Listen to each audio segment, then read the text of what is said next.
नमस्कार दोस्तों, मैं विनोद सिंह मीना आपका कंप्यूटर की क्लास में बहुत बहुत स्वागत करता हूं। तो आज हम चर्चा करेंगे दोस्तों कि एक्सेल के अंतर्गत जो हम चर्चा कर रहे थे एक्सेल के बारे में, रो किसे कहते हैं, कॉलम, सीट कितनी हो सकती हैं, डाटा को एंटर करना, डेटा को एडिट करना, वो सब हमने पिछली क्लास में देखा था। अब आज की क्लास में हम देखेंगे कि यदि हमें रिक्वायरमेंट होती है कहीं पर भी बीचों डेटा के बीच में नई रो इंसर्ट करने की, नई कॉलम इंसर्ट करने की, तो उनको किस प्रकार से करते हैं। तो चलिए शुरू करते हैं और सीखते हैं रो कॉलम को इंसर्ट करना।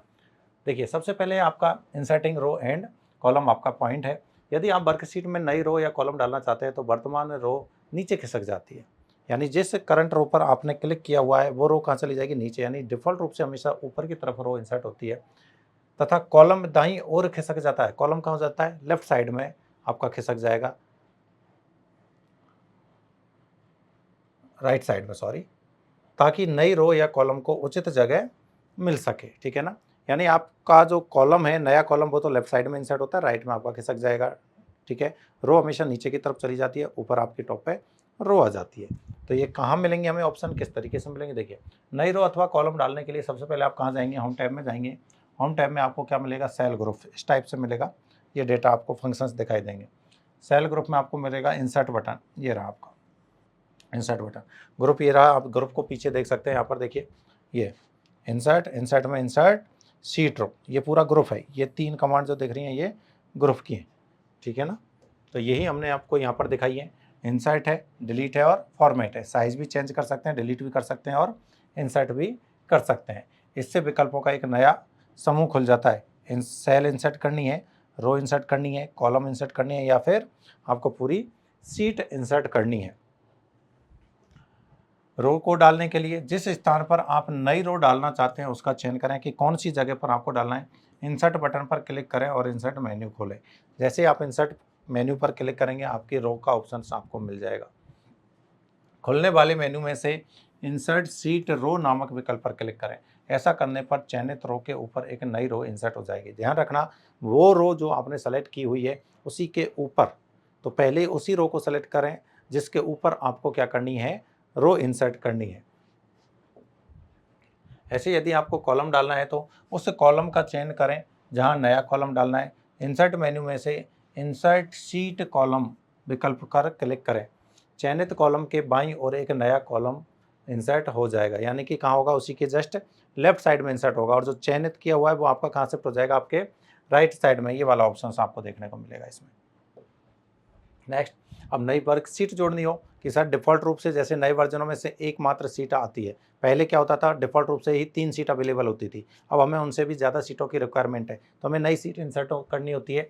तो सभी वर्कशीट के बाद में तुरंत नई वर्कशीट जोड़ने के लिए इंसर्ट वर्कशीट टैब पर क्लिक करें।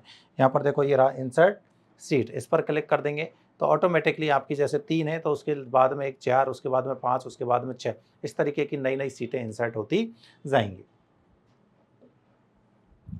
वर्तमान वर्कशीट से पहले एक वर्कशीट जोड़ने के लिए अब जैसे करंट है उससे पहले जोड़ना है, करंट है उससे पहले, 2 ऑप्शन है आपके पास। होम टैब में जाएंगे, सेल ग्रुप पर जाएंगे, इंसर्ट बटन पर और इंसर्ट सीट पर क्लिक करेंगे, या फिर शॉर्टकट की यूज करेंगे कौन सी, शिफ्ट प्लस F11। इससे क्या होगा, जो आपकी चयनित सीट है उससे पहले, बिफोर, ये देखो सीट के पहले आ जाएगी यहाँ पर, और जो नई सीट है वो बाद में चली जाएगी। ये देखिए, सीट 1 आगे चली गई है, सीट 2 पहले आ चुकी है। तो ये दोनों तरीके हैं आफ्टर और बिफोर के। पहले सीट 1 थी, जैसे ही शिफ्ट प्लस F11 को दबाया सीट 2 इंसर्ट होगी और सीट 1 आगे चली गई है।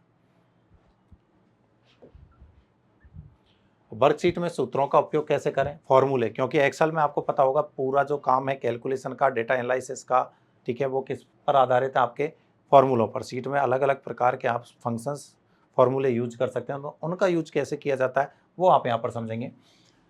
फॉर्मूले विभिन्न संख्याओं, सेल एड्रेस, रेंज, फंक्शंस या ऑपरेटर्स का तार्किक रूप से उचित क्रम होता है। फॉर्मूला क्या होता है, उसमें हम बहुत सारे नंबर्स का यूज कर सकते हैं, बहुत सारे आपके जो सेल एड्रेस हैं, सेल रेंज हैं, उनका यूज कर सकते हैं अलग अलग प्रकार से। जैसी आपकी रिक्वायरमेंट होगी वैसा ही आप इसका उपयोग कर पाएंगे। वर्कशीट के डेटा पर गणना करने के लिए सूत्रों का उपयोग किया जाता है। एक्सेल में सूत्र का प्रारंभ इक्वल टू के चिन्ह से। कोई भी सूत्र हमेशा ध्यान रखना है, कोई भी फॉर्मूला है एमएस एक्सेल का, वो किससे शुरू होता है आपके दोस्तों, इक्वल टू से शुरू होता है। तो बेस्ट इसी को आपको याद रखना है कि हर फंक्शन की शुरुआत किससे करनी है, इक्वल टू से करनी है। ये देखिए, नीचे दी गई एक सूत्र दिया गया है, इसके विभिन्न भागों को भी दर्शाता है। ये एक सिंपल सा फॉर्मूला दिया है। फॉर्मूले में देखो सबसे पहले इक्वल टू का चिन्ह यूज किया, उसके बाद दो सेल एड्रेस हैं, एक आपका A3 और एक आपका 75। A3 आपका सेल एड्रेस लिया है, 75 आपकी डायरेक्ट कोई वैल्यू ले ली और ऑपरेटर यूज किया कौन सा, प्लस का। यानी कि A3 में जो भी आप वैल्यू देंगे उसमें क्या ऐड हो जाएगा, 75 ऐड हो जाएगा, सम हो जाएगा। मान लीजिए A3 जो सेल है, सेल एड्रेस, इसकी वैल्यू मान लीजिए 5 है, तो 5 प्लस 75 कितना हो गया आपका 80, 5 प्लस 75। तो ये ऑपरेटर कौन सा हो गया, एडिशन का ऑपरेटर हो गया। ऐसे ही आप सब्ट्रैक्ट का ऑपरेटर यूज कर सकते हैं, मल्टीप्लाई का ऑपरेटर यूज कर सकते हैं, डिवीजन का आप ऑपरेटर यूज कर सकते हैं, किसी भी प्रकार का आप मैथमेटिकल ऑपरेटर यूज कर सकते हैं। तो ये होता है डायरेक्ट फॉर्मूले का इस्तेमाल करना। सूत्रों के द्वारा गणना करने के लिए विभिन्न ऑपरेटर्स का इस्तेमाल किया जाता है। एक्सेल में अनेक प्रकार के ऑपरेटर्स होते हैं, इनमें से मुख्यतः 3 श्रेणियों में बांटा गया है। एक तो होते हैं आपके अर्थमेटिक यानी गणितीय ऑपरेटर, एक होते हैं आपके टेक्स्ट ऑपरेटर, एक होते हैं आपके कंपेरिजन ऑपरेटर, तुलनात्मक ऑपरेटर। वैल्यूज़ को कंपेयर करने के लिए greater than, less than, greater than, equal to, less than, equal to, ठीक है, उनको हम बोलते हैं कौन से, कंपेरिजन ऑपरेटर। अब सबसे पहले हम देखते हैं अर्थमेटिकल ऑपरेटर में जो गणितीय ऑपरेटर है। देखो, प्लस जोड़ने के लिए, माइनस घटाने के लिए, परसेंटेज प्रतिशत के लिए, ये आपका होता है पावर एक्सपोनेंशियल के लिए, घातांक संख्या पर घात लगाने के लिए ये बेस्ट है। ये देखो 5 + 3 8, 8 - 6 2, 26% कितना हो जाएगा, 0.26, ठीक है, परसेंट मतलब 0.26, 26/100, 2 की घात 7, तो ये हो गया आपका 128। फिर गुणा करने के लिए मल्टीप्लिकेशन, ये डिवीजन, ठीक है, 15 × 3 45, 10 100 / 25, तो ये आपके क्या हो गए, अर्थमेटिक। तो कॉमन यूज होने वाले मैथमेटिकल फंक्शन से बस याद रखना, ऑपरेटर का यूज तभी होगा जब आप फंक्शन की शुरुआत किससे करोगे, इक्वल टू से करोगे, नहीं तो ये सिंपल एक टेक्स्ट की तरह काउंट किया जाता है। जब भी आप ऑपरेटर का यूज़ करें, पहले इक्वल टू का यूज़ जरूर करें। इक्वल टू सेल एड्रेस या वैल्यू लेंगे, उसके बाद ऑपरेटर आएगा, ठीक है ना। टेक्स्ट ऑपरेटर की यदि हम बात करें तो एक्सेल में अलग अलग प्रकार के, और टेक्स्ट में से एक ही सबसे ज़्यादा यूज होता है यहाँ पर, वो है %, एंड वाला ऑपरेटर। तो ये होता है एक तरीके से मर्ज करने के लिए, मिलाने के लिए, दो या दो से अधिक जो भी वैल्यू होती है उनको मिलाने का काम करता है। जैसे देखो एग्जाम्पल दिया है यहाँ पर, कॉलेज %, ये ऑपरेटर यूज किया, फिर बुक, फिर %, यूज किया, फिर सेंटर का परिणाम बताओ। तो अब ये क्या करेगा, तीनों को एक साथ मिला देगा, college book centre, college book centre. यहाँ पर बीच में ऑलरेडी स्पेस दिया हुआ है इसलिए भी स्पेस आ रहा है। यदि आपने स्पेस नहीं दे रखा होता है तो ये स्पेस भी नहीं आएगा, एक साथ लिख देगा सभी शब्दों को, कॉलेज बुक सेंटर। मैंने यूज किया, जैसे देखो राम एंड श्याम, अब मैंने कोई स्पेस नहीं दिया, कोई स्पेस नहीं दिया, तो ये रिजल्ट मुझे क्या देगा, डायरेक्ट राम श्याम। हाँ, वैल्यूज को हमेशा जो भी टेक्स्ट दे रहे हैं उसको इन्वर्टेड कॉमास में देंगे, राम श्याम, ये लो, ऐसे मिलाने का काम करेगा। दो वैल्यू हो सकती है, दो से ज़्यादा वैल्यू हो सकती है, नंबर भी हो सकते हैं। मान लीजिए मैंने नंबर दिया 4 और 5, तो इन दोनों को मिला देगा ये, और ये क्या देगा मुझे, 45 रिजल्ट। 4 और 5 को मिला के लिख दिया, 1 और 1 11 होना, मुहावरा आपने सुना होगा।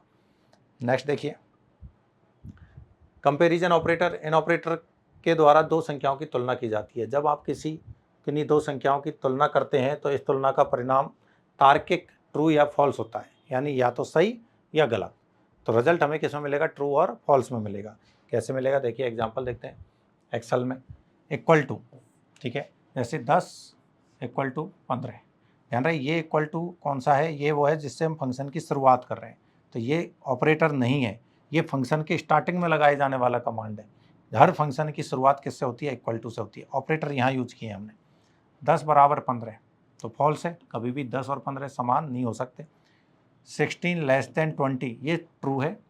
20 > 5 ये भी ट्रू है। 5 < 6 तो लेस देन है, ट्रू। 5 > 6 फॉल्स।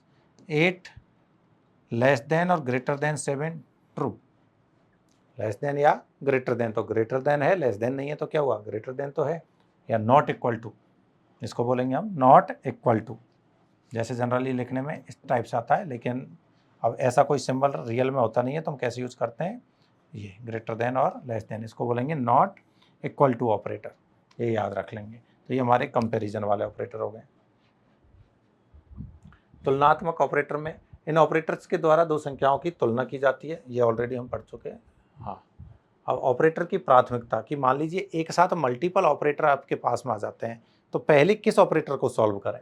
यदि आप एक ही सूत्र में एक से अधिक ऑपरेटर का इस्तेमाल कर रहे हैं तो निम्न सारणी के अनुसार यह निर्धारित करता है कि कौन सा ऑपरेटर पहले गणना करेगा। जैसे मैथ में आपने एक फॉर्मूला पढ़ा होगा बोर्ड मास, उसमें हमें ऑपरेटर्स की क्या दी जाती है, प्राथमिकता दी जाती है कि बोर्ड मास में पहले भाग का चिन्ह, फिर गुणा का चिन्ह, फिर प्लस माइनस, इस तरीके से क्रमबद्ध तरीके से हम उनको क्या करते हैं, सॉल्व करते हैं।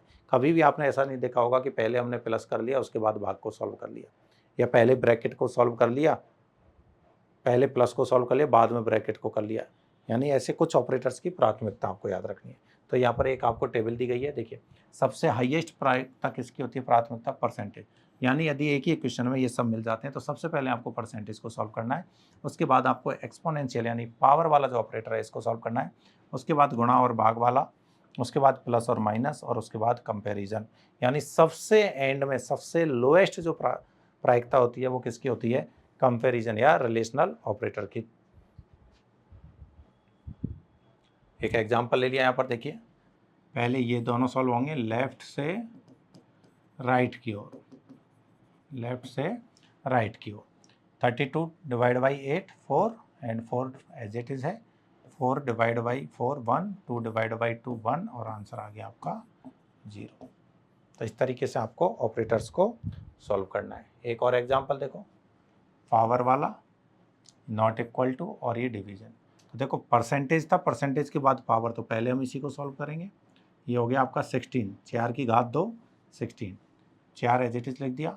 उसके बाद देखो भाग को सॉल्व किया है, 64 में 4 का भाग देंगे। ये पहले क्यों नहीं किया सॉल्व, क्योंकि इसकी प्राथमिकता सबसे कम थी, इसको सबसे लास्ट में सॉल्व करेंगे। तो 4 का भाग 64 में कितनी बार गया, 16 बार। अब किसको सॉल्व करेंगे, पहले इसको, 16 और 4 20, नॉट इक्वल टू 16, तो ये आंसर आ गया ट्रू। इक्वल टू होता तो फॉल्स, नॉट इक्वल टू है इसलिए ट्रू।